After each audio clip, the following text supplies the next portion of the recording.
નમસ્કાર, જય જવાન, જય કિસાન ને જય હિન્દ. આજે આપણે આવી ગયા છીએ ખાસ કરીને ભુજના રુદ્રમાતા વિસ્તાર છે એના સંજોટનગર વિસ્તારમાં, અને ખાસ કરીને સંજોટનગર વિસ્તારની આપણે મુલાકાત કરશું.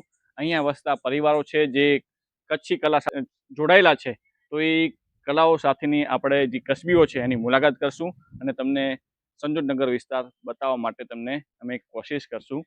આવો જાણીએ સંજોટનગરને. ભુજથી 10 થી 15 કિલોમીટરના અંતરે આ સંજોટનગર ગામ આવેલું છે, જે ભુજથી ખાવડા હાઈવે છે ત્યાં જતા જ વચ્ચે શરૂઆતમાં જ ગામ આવી જાય છે. ભારતનો મહત્વનો જિલ્લો કચ્છ, જે દેશના મહત્વના જિલ્લામાંનો એક છે, જે વિસ્તારમાં ખૂબ મોટો પ્રદેશ ધરાવતો કચ્છ જિલ્લો છે. અને એમાં કચ્છ જિલ્લાનું વડું મથક ભુજ ખાતે આવેલું છે. ત્યારે ભુજ પણ એક તાલુકો છે, જે પણ દેશના તાલુકામાં એક મહત્વનો મોટો વિસ્તાર ધરાવતો તાલુકો ભુજ છે. એટલે આ તાલુકામાં ઘણી વિવિધતા જોવા મળે છે. આ પ્રદેશની અહીંની લોકબોલી છે, અહીંના લોકોની મહેમાન ગતિ છે, બહુ જોરદાર છે. સાથે વાત કરીએ તો દુલાભાયા કાકની રચના પણ તમને કહી દઈએ કે હેજી તારા આંગણીએ પૂછીને જો કોઈ આવે રે, આવકારો મીઠો આપજે રે. એવા આ મીઠા પ્રદેશના મીઠા માળુ સાથેની મુલાકાત થઈ છે. ત્યારે બહુ અદ્ભુત ગામ છે સંજોટનગર, અને અહીંના લોકોની જે મહેનત છે એ આપણે જોતા ખૂબ આપણને આનંદ થાય, કારણ કે એટલું એમનામાંથી આપણને પ્રેરણા મળી રહી છે.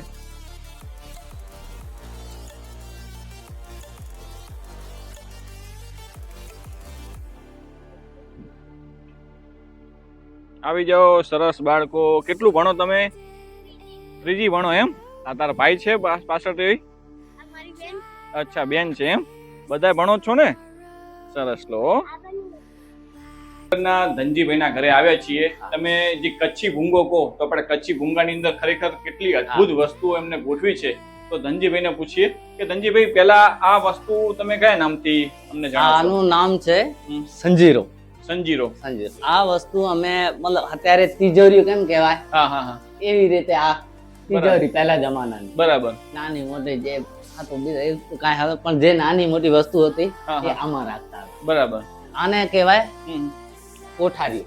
કોઠારી, બરાબર. પેટર્ન અલગ છે. હા, આમાં લોક સિસ્ટમ હતી. આ પહેલા જમાનામાં જે અનાજ હતું 12 મહિના આપણને હલે, ઘઉં હોય કે જે પણ એ આમાં જે ખેતમાં થતું હતું, બરાબર. એટલે આ નીચેનો અહીંયાથી નાખી દે. અચ્છા, અહીંયાથી બંધ થઈ જાય. આ એનું રોજનું જેટલું જોઈએ એટલું અહીં તમે નીકાળી શકો. હા હા, બરાબર. ત્યાંથી અનાજ નીકળે, કાઢી અને પાછું એને બંધ કરી દઈએ. આ પણ આ લુક તમે આપ્યો એ પણ મડવરક જ કહેવાય ને? આખી સેમ રહી. એ મડવરક જ કહેવાય. બરાબર. આ તમારા જે પરંપરાગત જે વાસણો, પિત્તળની એ લો. આ બરાબર. આ તમને લગનમાં આપે કે તમે ખરીદો જ્યારે? એ લગનમાં આપીએ અમે. બરાબર. હા, પછી જેની પરિસ્થિતિ જેવા 2 આપે, 4 આપે, 5 આપે. હા હા હા. તો સરસ મજાના. પહેલા તો બધા વાસણ હતા મિટ્ટી ને એના બધાના. હવે તો આ બધું કાચનું ને સ્ટીલનું આ બધું થઈ ગયું. પણ પિત્તળના હજી પણ અમુક વસ્તુ અમને જ્યાં પણ એવી મળે તો અમે લઈને રાખીએ છીએ ઘરમાં. આ બધા પિત્તળના તમારા જૂના વાસણ. આ પિત્તળના.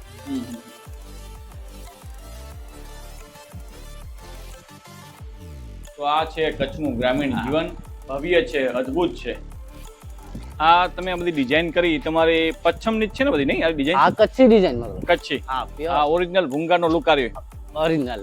પણ હવે આમાં ફેરફાર એ થયો છે, નળિયા આવી ગયા. બરાબર. ને પહેલા જમાનામાં ઘાસ હતું. ઘાસ હતું. હા, પહેલા હવે શું હતું, પહેલા બધું માણસો બિચારા મહેનતુ હતા. મહેનત. ઘાસ પણ જંગલમાં કાપી આપતા, લાકડું એના છતનું જંગલમાં કાપતા.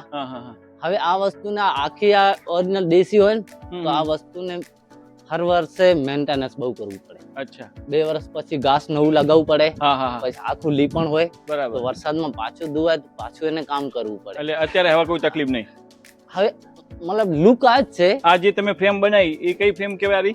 એ મડવરક કહેવાય. મડવરક કહેવાય ને? અચ્છા. અને આ તો આપણા જે લાકડાના દરવાજા છે એ તો આપણા લાકડાના. બરાબર. તો આ છે કચ્છની ખરેખર ઓળખ છે. કચ્છ એટલે ભૂંગાથી પ્રખ્યાત છે. એના મકાનો પેલા આ રીતના જ હોતા.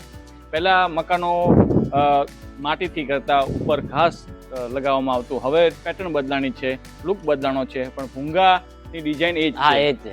એમાં જે ભૂંગાનું નામ આવે હા હા તો બની અને પચ્છમ આવે. બરાબર. કચ્છ તો આખું ઘણું મોટું છે. સરસ મજાનું આ મકાનની ફ્રેમ છે, જેમ કે આપણે કોઈ રિસોર્ટમાં આવ્યા હોય એ રીતનું જ આ મકાન છે, અને એમનું પોતાનું મકાન છે. આ કોઈ રિસોર્ટ નથી, પણ પોતાના માટે બનાવેલું મકાન છે. સુંદર એકદમ છે, સારી શૈલીમાં બનાવેલું છે. સરસ મજાની ડિઝાઇન એમને ઉપયોગ કરી છે. આ સરસ મજાની ભરતકામની ફ્રેમ લગાવી છે. આગળ મડવર્ક છે, એટલે જોરદાર ફ્રેમ છે, જોરદાર લુક છે. આ કોઈ એમના ઘરે કોઈ પ્રસંગ નથી, પણ રોજ મકાન એમનું આ રીતનું સરસ મજાનું શોભતું આપણને જોવા મળી રહ્યું છે. સાઈડમાં ઘર પછી આ ઘરનો આગળનો ભાગ છે, અને અંદરલી આગળનો ભાગ છે ચાલી છે, અને પાછળનો ભાગ છે ઘરનું શરૂઆત છે.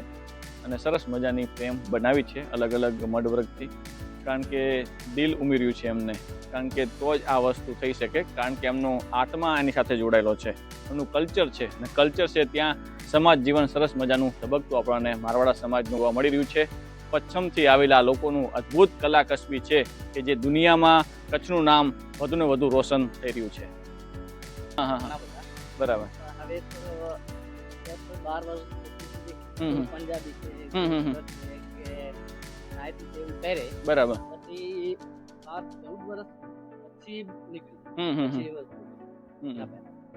પછી જે અમારું ટ્રેડિશનલ હોય. આ તમારો વર્કશોપ જ છે.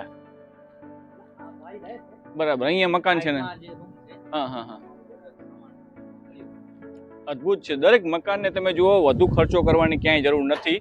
એક ડિઝાઇન આવી પસંદ કરી લો એટલે ઓછા ખર્ચાની અંદર સરસ મજાનું અદ્ભુત મકાન તમારું થઈ જાય છે. ગુરુ, જેને અમે ગુરુભાઈ કહીએ છીએ, બહુ સરસ અને હોશિયાર છે, અને ભુજમાં પણ તેઓ પણ કાપડના સાથે લગાવ ધરાવે છે, એટલે ત્યાં જોબ કરે છે. અને ખાસ કરીને ગામના દરેક યુવાનો છે એ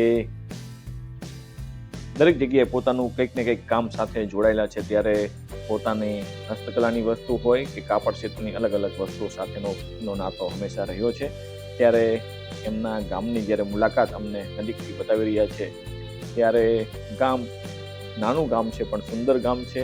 કચ્છના અલગ અલગ પ્રદેશથી આવી અને આ સમાજ અહીંયા વસવાટ કરી અને જે એમની ઓળખ બતાવી છે, એમની જે પરંપરાગત જે હસ્તકલાઓની જે ઓળખ છે, એ કચ્છથી બહાર પણ અલગ અલગ જગ્યાએ પોતાનું જે માર્કેટ બનાવ્યું છે, ત્યાં પણ એમની વસ્તુઓ વેચાણ સેલ થઈ રહી છે.